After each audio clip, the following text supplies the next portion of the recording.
So here's another one. This comes from Support Good and Righteousness. He says, we love and respect all the messengers of Allah. Moses, David, Solomon, John, and Jesus, or okay, he's given the Arabic and the English names. John and Jesus. Please do not listen to listen blasphemy against the messengers of Allah. So Muslims respect all the messengers, but we don't respect Muhammad. So a couple of things there. Guys, do Muslims really respect all the messengers of God, or do they just respect what one person says about everyone else? So what do you say, CP, about that? How do you respond to this man's accusations? When Khadija was in the bed of death, he said to her, send my greeting to my wives in heaven. Khadija, she looked at him and she said, did you marry women before me? Muhammad, he said, I meant Maryam, the mother of Jesus, and Asiya. Oh, what a blessing. So if Muhammad respects Jesus, like now, let us say I respect you, but I want to sleep with your mother. I mean, do you see how much respect? Yeah, that's blasphemous, dirty. I'm sorry. I'm going to offend Muslims. That's a dirty pig, swine, to say it about the mother of Christ.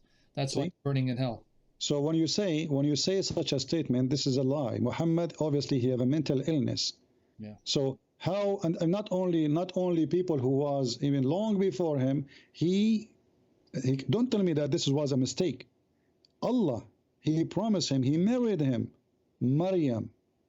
Ask yourself, what kind of a human being he will say such a statement that even Maryam, Allah will give her, as if Maryam, you know, forgive me God for saying this, yes, as if Maryam, she is a slave for Muhammad and she is no one, and Allah will throw her to Muhammad and say, hey Muhammad, take this, Maryam is yours. Yeah.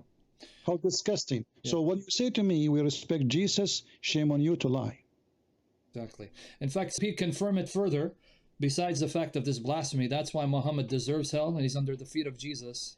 And I rejoice at the fact he's burning in hell for such blasphemy. In Jesus' name, the Lord is victorious. But you can also confirm that according to Qurtubi, when Mary conceived Jesus, she was aroused, wasn't she? Right? Yeah, actually, and if you read my book, 6 on Allah, yes, you will see, according to the Muslims, not according to us, yes, that Allah, he made Mary horny. And according to them,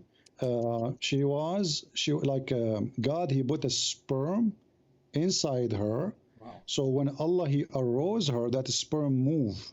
Wow. And that made Jesus. All right. So I mean, this is how much they respect. And by the way, imagine I respect Mary, and I respect, this is the mother of Jesus, and then I say in the Quran, Mary, the one who preserved her, vagina. Yep, 66:12. Surah. Is that how you say respect? Imagine you call me, I speak to you, I ask you about your mother vagina. I respect you a lot according to you, right? So yep, don't tell me that, yeah, you know. But CP, this Muslim just got you. He said the hadith where Muhammad says to Khadija, by the way, maybe you can mention where that hadith is. Give greetings to my wives. He says it's da'if. Da'if. It doesn't matter where it is da'if. All Islam is da'if. And by the way, as long he said da'if, let us take it from the end. The second you say da'if, that means Islam cannot be trustworthy. Because when we say, what the purpose of saying this da'if is to say it's not valid. So now you are saying to us and you are confirming that Islam is full of invalid stories. And who is the one who decides what is valid, what is invalid? Someone who came 1400 years after. Those stories was valid for centuries. But now they are not valid. However, as long as you agree that there's tons of stories in Islam, they are invalid. So how you say that Allah preserved his religion? Yeah. How you say such a thing? If the Quran alone is not enough for Islam, we cannot find tons of laws in the Quran. All of them, they are in the Hadith. But you just confirm to us that there is a lot of things in the Hadith are invalid. So Islam is invalid too. Otherwise, Allah should not depend on the Hadith. And just to remind you, I will give you a Sahih Hadith to confirm what I said. Muhammad, he says, if any one of you write Hadith from me, which means my words, he should erase it. And this is Sahih Muslim Hadith number 3004.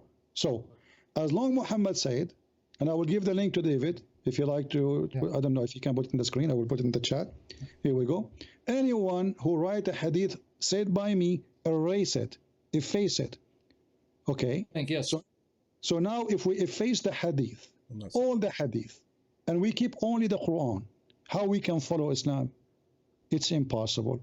There's a video of Zakir Naik was saying to the fool who says we do not need hadith. He said, so how you do prayer? How much you pay zakat? How he's counting for them that Islam is invalid without the hadith. So Muhammad said you should not follow hadith, not me. And if you write it, erase it. And look how silly and stupid this cult is. He just said to you, don't write it down. You wrote down what he said. Yeah, I was going to ask you. It's like to you, the prophet says, don't paint my wall, and I paint the wall and say the prophet says, don't paint in the wall. Beautiful religion. It's beautiful. Come on, CP. This is the beauty of Islam. It's so illogical that it starts making sense. What's wrong with you? I